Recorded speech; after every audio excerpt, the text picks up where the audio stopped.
ஊர்லேருந்து ஃப்ரெஷ்ஷாக வெளிநாட்டுக்கு வேலைக்கு ட்ரை பண்ணுற நண்பர்களுக்கெல்லாம் மைண்டில் ஒரு வாய்ஸ் ஓடிட்டு இருக்கும்.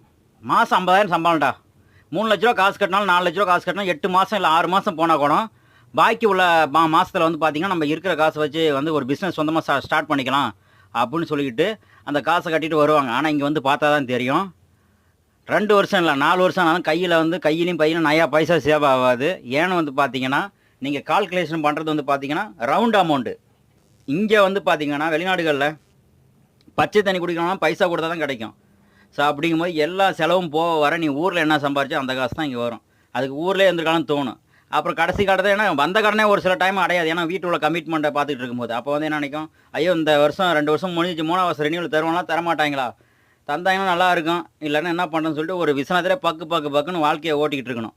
அதனால் வந்துட்டு முடிஞ்ச அளவுக்கு வெளிநாடுகள் வேலைக்கு வர நண்பர்கள் வந்து நல்ல வேலையாக இருந்தால் வாங்க, இல்லைன்னா ஊரில் பிஸ்னஸ் பண்ணி சந்தோஷமாக வாழுங்க.